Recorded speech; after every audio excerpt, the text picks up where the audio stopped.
Hello, everybody. I hope you're doing well today. It is your boy Sarjante Yagoro himself, and today we're going to be doing something a teensy bit fun, alright? We're going to be using power stance katanas, but not just any katanas. We're going to be using the Uki katanas, which is probably the most rare katana that you'll see out there. It's not that it's a bad weapon necessarily, it's certainly outclassed, but the thing is that when the Nagakiba exists, nobody's using the Uki katanas. However, you can justify it for yourself, and the way you do that is that the Uki katana, at least on dexterity, is going to do more damage. And while the difference in damage is not very big for Keen, at least at 60 dexterity, like I've got going on here, by the way, amazing animation. Okay. Anyway, the difference in the lightning AR is like 40 damage. Okay, so lightning Ugi katanas will hit like an absolute freight train. Okay, like the Nagakibas already hit ridiculously hard, and so at least, even though these are outclassed by the Uki katanas, you do get to hit harder for your troubles, and I mean, the reason that I was excited to use these is a couple reasons. So, for one, I just think the Oogie katanas are so clean, the way they look and everything. I just them being shorter, them looking more so like what you typically think of when you think of like the length of a katana, or at least what I think of. And also the particular silver that they are just makes them nicer to me. Ran out of stamina right there. First person on planet Earth to get hit by Bloody Slash. Yo, I'm so good at this game, bro.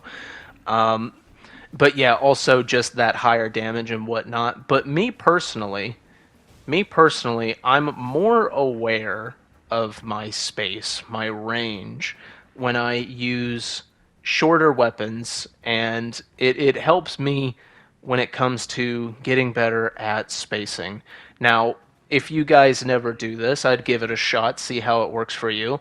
But the thing is like, for example, the scimitar is essentially the Shamshir, but does a teensy bit less damage and is quite a bit shorter. But you know what? Maybe that it being slight shorter allows you to get more crispy with your spacing, you know? Maybe that's not the type of thing for you, but it works for me. So, now what we have here is somebody that I can tell that they literally have 0 HP, okay? And the reason that we know this is because this guy just used like an uninterrupted 20 comments in a row, and I just know that the second I get my hands on him, it's finna be raps, okay? Let's see what we got. So that's not an acceptable amount of HP. Yo, Chi-Chi's, dude. Chi-Chi Celavis. Very nice build you got going on right there. So here we are in the subterranean shunning grounds. I've been getting a lot of invasions here recently for some reason. And while this is a very fun place to host, I personally don't think it's a very fun place to invade because the compass is just not helpful for a large section. Like, if they're, like, say, below you or just in a close enough pipe that the compass doesn't tell you, hey, you actually have to run around the entire map to get to the pipe that's right next to you. Like, like the compass is just not very helpful here. So we have, what is that, Hellboy?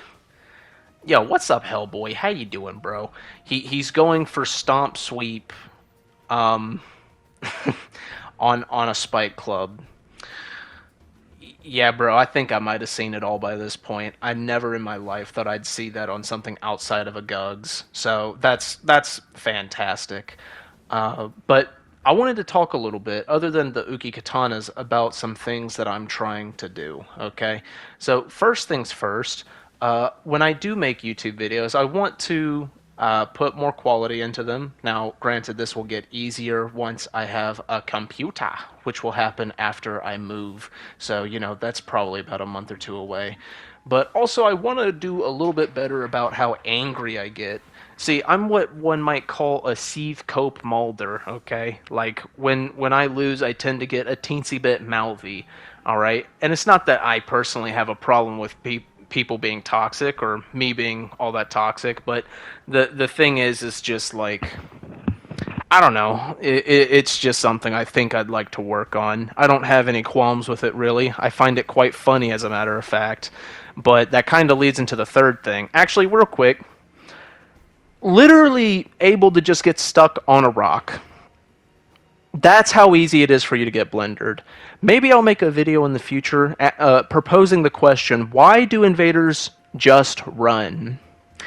That right there is part of the reason why. You can literally get blendered on a rock that you could literally take a single step over in the real world. And no, not in this game. You are getting blendered for your trials and tribulations. So that's great. But anyway, I'm gonna have to start being a little bit more quiet. I live with my family. Shocker, Sergeant Mitter has a family, and on the streams, if you've been in the streams, you know I'm pretty loud. I'm pretty acoustic, you could say.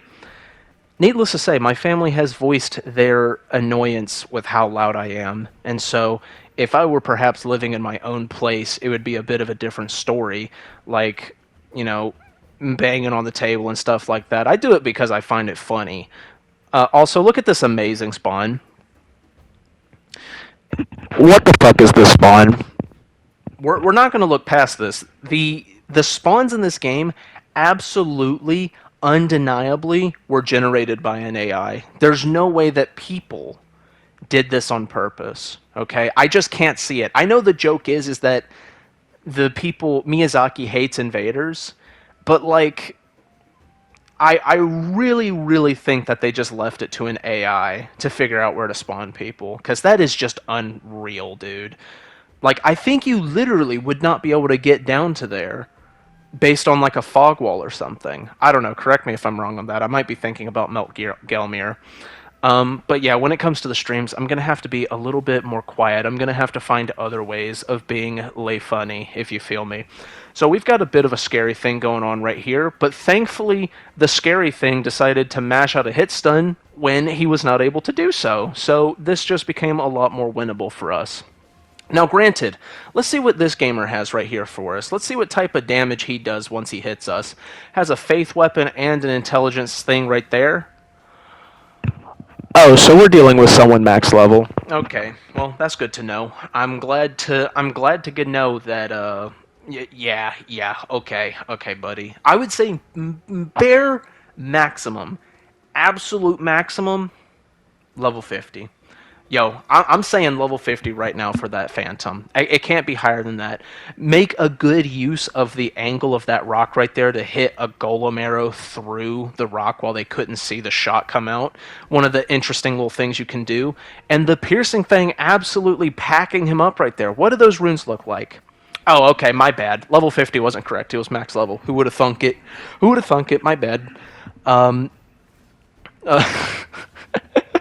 Lion's Claw on the Peeler. That's amazing. Yo, Chi-Chi's, guys.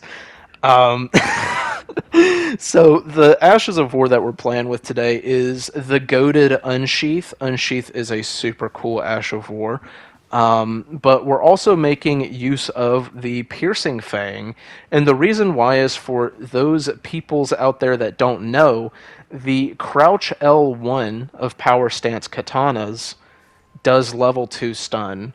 So if you Q Piercing Fang, like out of your L1, or your Crouch L1, and then they panic roll, it will catch them. Okay? And this has disastrous levels of damage that it will do, especially on, say, like Frostbite and Bleed builds. Bro, like if you get the proc, it's just straight up like a one-shot on most people on those types of builds. It is ridiculous, okay? And when it comes to the Uki Katanas specifically, I was enjoying Piercing Fang more than Unsheath. And the reason is that because Piercing Fang travels so far, it made up for the fact that the Uki Katana is so much shorter than the Nagakiba, whereas hitting Nagakiba Unsheaths is quite a lot easier due to it being the actual length of a flagpole. Like, you know, like big difference in this regard. But yeah, right here we have a couple PvEers with some hyper armor, and this is a long drawn out fight. I was trying to work on something else that I was going to mention, because earlier I said that I'm trying to work on certain things. One of the things I'm trying to work on is be more aggressive and interactive when I'm the invader. Like, yes, it results in your death when you mess it up, but what I'm referring to is like swapping targets properly, acting like you're going to attack one guy and then attack the other, stuff like that. Hopefully, you've seen it a couple times already in these invasions. I've done it a couple times. But essentially, throwing your opponent off. It's kind of similar to how you fight a gank in, say, For Honor, for example, right? Because you've got, say, 2, 3 people on you, and you need to be swapping targets consistently to try and be able to block from the correct angles and try to hit people with exterior hitboxes. Now, granted, Elden Ring is not For Honor, but a beautiful way to counter the latency right there with that jump L1. Very nice.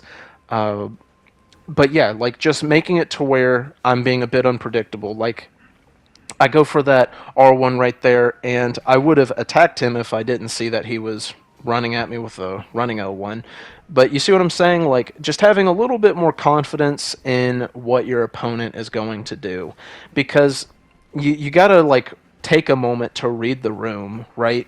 Like see if your opponent is the type of monkey that is going to R1 mash out of hit stun or L2 out of hit stun, something like that, or if they're the type that's going to roll the instant that they are put into the hit stun from your attacks. And so, in theory, like your reaction to the situation changes based on that criteria. That sucks. That would have been a very cool backstab to get, and now we're at low HP instead. GG. But yeah, getting very scary here, getting hit by rocks. Thankfully, only one of those hit me, I think, so I didn't die instantly. That's very nice. But yeah, if you've got guys that are just mashing out of hit stun, then you should use something that they cannot mash through. So, for example, a power stance setup like power stance straight swords, or say the power stance curve swords, something on those lines, or say like the crouch L1s of power stance great spears, something that they are not allowed to spam through if you do it as fast as you can. Granted, Hyper Armor changes that a little bit, but Hyper Armor was only made for the most intelligent of gamers, you know what I'm saying? Not a favorable trade for our host right there. Yo, GG's, dude. GG's. And also a very unacceptable amount of HP. Fix it. And then if you're fighting people that roll like every single time that you hit them, hang on, let me put a pin in that. So I got Placid Dussax's Sight of Grace. Just, yeah, no. I don't know why I had that. I've not been to Crumbling Azula, but that's interesting. See right there, I made the host think I was gonna get him, and then as the Phantom was running in, I L1'd him, right? Like, I know this is a basic concept, but I'm just not very good at it. Please, I'm Sergeant Mitter for a reason. Stick with me, guys.